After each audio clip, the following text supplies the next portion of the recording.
পাকিস্তানের ডন পত্রিকা একটা মারাত্মক খবর প্রকাশ করেছে।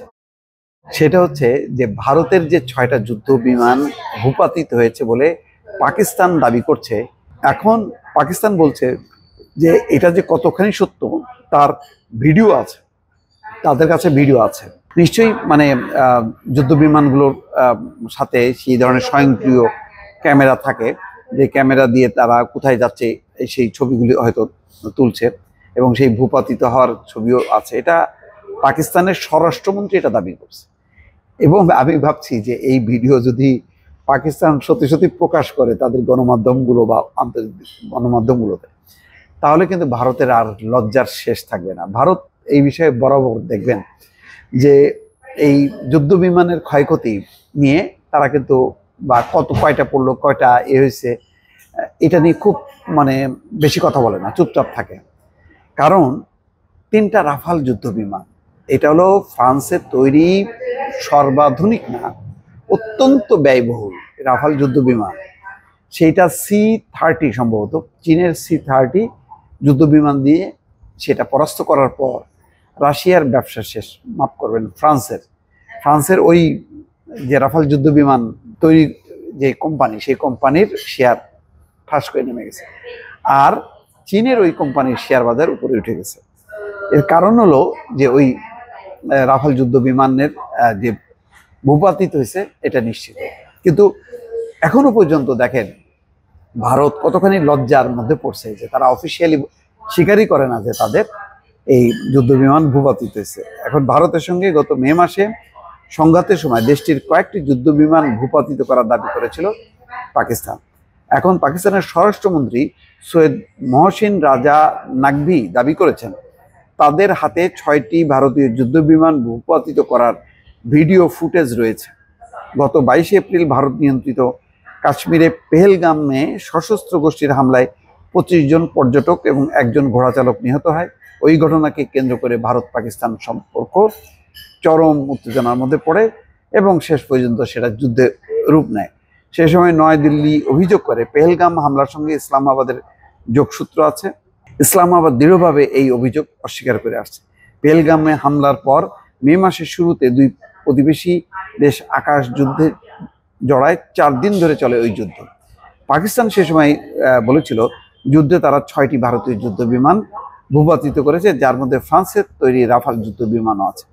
ভারতের সর্বোচ্চ পদমর্যাদার জেনারেলও স্বীকার করেছেন তাদের বাহিনী আকাশে ক্ষতিগ্রস্ত হয়েছে, তবে তাদের 6টি বিমান ভূপাতিত হওয়ার খবর তিনি অস্বীকার করেছেন বা সংখ্যাটি জানাননি।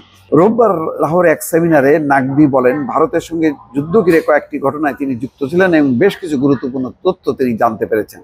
নাকভি বলেন 1.5 মাস ধরে সেনাবাহিনী, বিমান বাহিনী, নৌবাহিনী, সরকার সবাই স্বীকৃতি পেয়েছে, কিন্তু আমাদের গোয়েন্দা সংস্থাগুলো পর্দার আড়াল থেকে গুরুত্বপূর্ণ কাজ সেরেছে। পাকিস্তানের স্বরাষ্ট্রমন্ত্রী দাবি করেন আমাদের সংস্থাগুলোর কাছে ভারতের পরিকল্পনা সম্পর্কে আগেই যথেষ্ট তথ্য ছিল।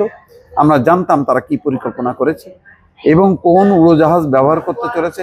আমাদের গোয়েন্দা সংস্থাগুলো ভূমিকা অত্যন্ত গুরুত্বপূর্ণ ছিল, কিন্তু তারা সামনে আসে না। আমাদের তাদের স্বীকৃতি দিতে হবে। স্বরাষ্ট্রমন্ত্রী বলছেন যে যখন ভারতীয় যুদ্ধ বিমান ভূপাতিত করা হয় তখনই কোনো প্রমাণ ছাড়া এ বিষয়ে কোনো ঘোষণা না দেওয়ার সিদ্ধান্ত হয়।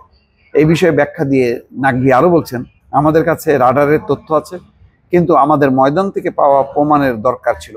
কয়েক মিনিটের মধ্যে আমরা গুলি করে ভূপাতিত করা 6টি যুদ্ধ বিমানের ভিডিও ফুটেজ পেয়ে যাই। আমাদের কাছে ওই ভিডিও ফুটেজ আছে। নাকভি এরপর 2টি ঘটনার বর্ণনা দেন যেখানে পাকিস্তানের একটি ঘাঁটিতে 7টি ভারতীয় ক্ষেপণাস্ত্র আঘাত করে। তিনি বলেন একবার ক্ষেপণাস্ত্রগুলো ছোড়ার পর স্পষ্ট হয়ে যায় সেগুলো সীমানা ওপারে চলে যাচ্ছে। তবে নাকভি এখনো কোন ঘাঁটির নাম অথবা জায়গার নাম উল্লেখ করেনি। তিনি বলেন লোকজন উদ্বিগ্ন হয়ে পড়ে, আমাদের এই ঘাঁটিতে গুরুত্বপূর্ণ সামরিক সরঞ্জাম আছে। একটি ক্ষেপণাস্ত্র ঘাঁটিতে আঘাত হানেননি। কয়েকটিকে ধ্বংস করা হয়েছে, কয়েকটি ঘাঁটির বাইরে আঘাত হানে। যাই হোক, বড় কথা হলো যদি সেই ভিডিওটা যদি প্রকাশ হয়, ভারতের সেই একেবারে নাক উঁচু, মানে একেবারেই সেই নাক ভোতা হয়ে যাবে, এটা নিঃসন্দেহে। ভারত এই নিয়ে ভারতের বিরোধী দলগুলো সংসদে দাবি করেছে যে যুদ্ধের আসলে কি ক্ষয়ক্ষতি হয়েছে এটা নিয়ে বা আমরা কতখানি অর্জন করতে পেরেছি আর কতখানি বিসর্জন করেছি এর নিয়ে আলোচনা হোক, কিন্তু ভারতীয় ক্ষমতাসীনরা কিন্তু সেই সাহস পাননি।